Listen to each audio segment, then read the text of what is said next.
CES has come and gone for another year, and in its wake, we have a bevy of the amazing, the obscure, and the just downright ridiculous for us all to take in.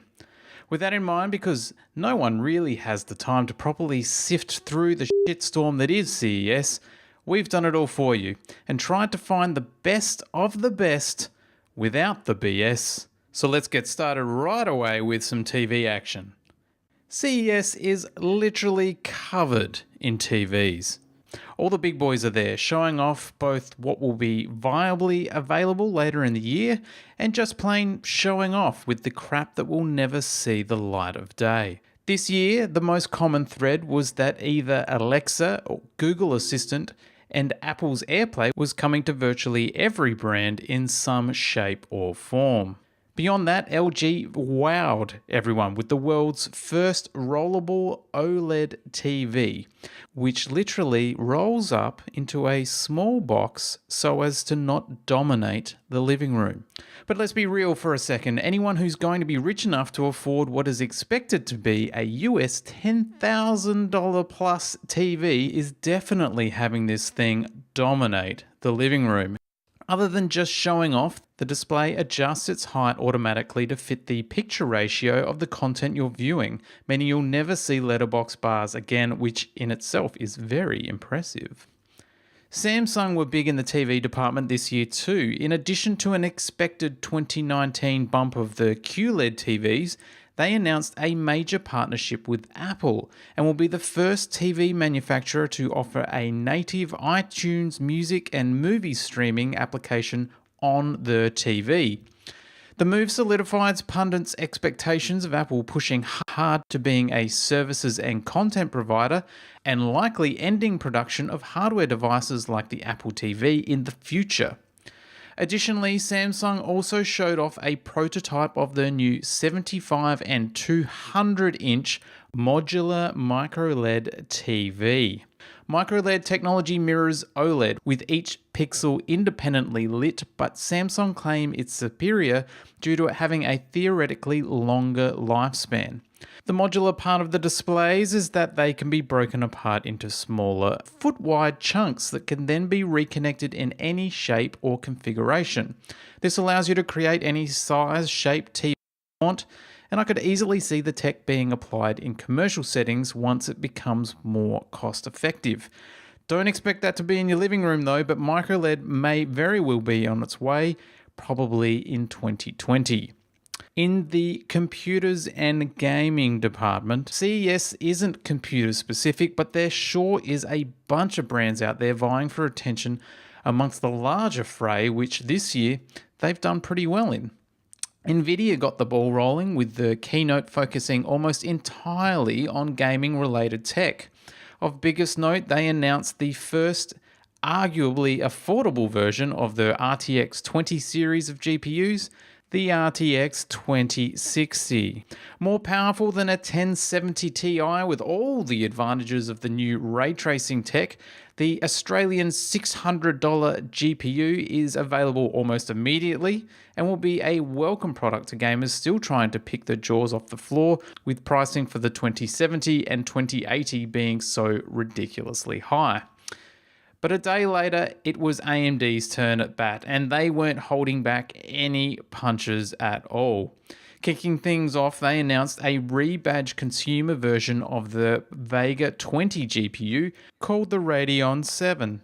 This 7nm GPU has the potential to seriously re-spark the video card wars, promising RTX 2080-esque numbers at a fraction of the price at just US $699.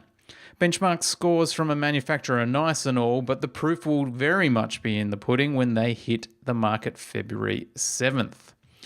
On top of that, AMD introduced the 3rd gen Ryzen desktop CPUs, which tackle Intel's i9 lineup head-on.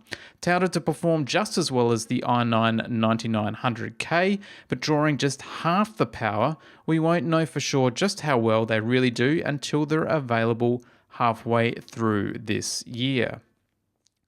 There was a lot of monitor and display tech on show too at CES this year. LG outdoes Samsung in the ultra wide market with a new 49-inch display that ups the resolution ante to a whopping 5120 by 1440 over Samsung's now paltry 1080 vertical.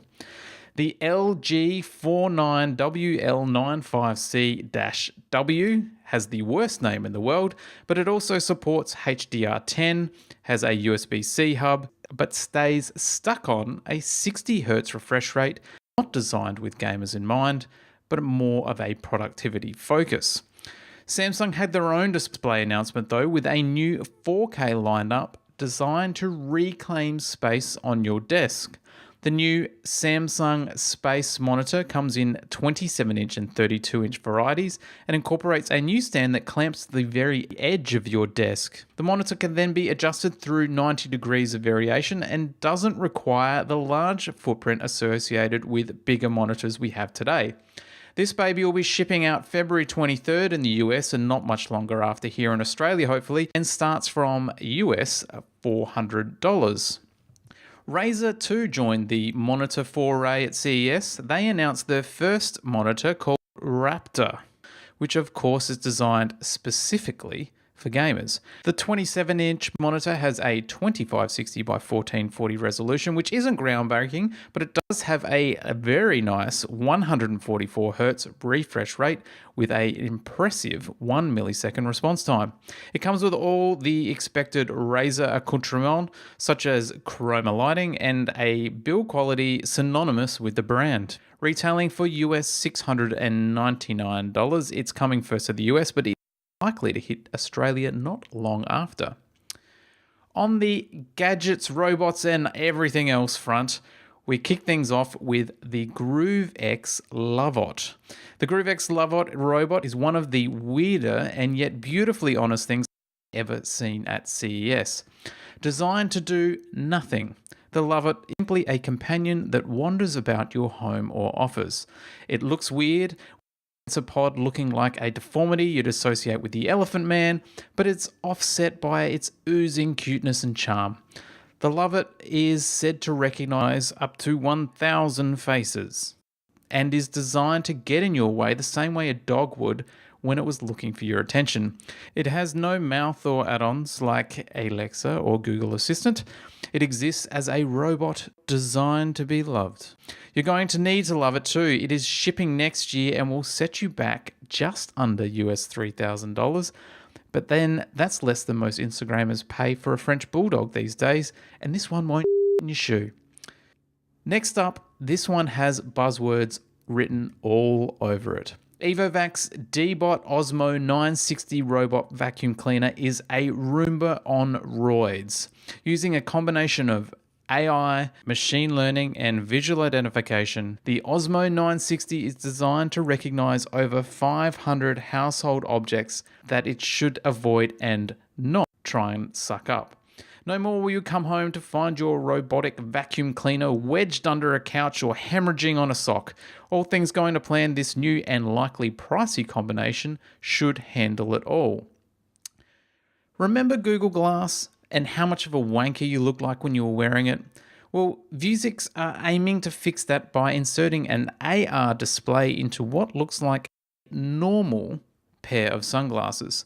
The glasses hide a small computer running Android within the touch-sensitive arms, but still require a connected smartphone to do the heavy lifting. Example applications on display at CES included giving directions, as you'd expect, Strava integration, and of course, come equipped with Alexa for voice activation. Whilst not setting any fashion trends, they do pull off what they set out to achieve, and they're actually a real product, which is something big for CES that you can order right now for US $9.99. And finally, we will round things off with Chinese manufacturer Honor setting the bar for new smartphone displays with the soon-to-be available Honor View 20. Offering all the things we love with modern-day smartphones, the Honor View 20 goes one step further and removes the notch completely, replacing it what is now being called a hole punch display, very similar to what Samsung showed off when debuting the foldable stuff at the end of last year. The difference is this one is here and it is available now, and was very usable and very impressive in Las Vegas, with everyone surprised by just how well and less intrusive it all worked. So there you have it. That's the best of the best with no BS for CES 2019. If you enjoyed the video, then give us a thumbs up, and why not subscribe to the channel? There'll be plenty more coming, so don't worry about that. You can always help them in being created too by buying us a coffee using the link in the notes, or supporting Reckoner through our Patreon campaign. You can find out more details about that and other great reviews, features and tech-related news at reckoner.com.au. Have a great week everyone, and bye for now.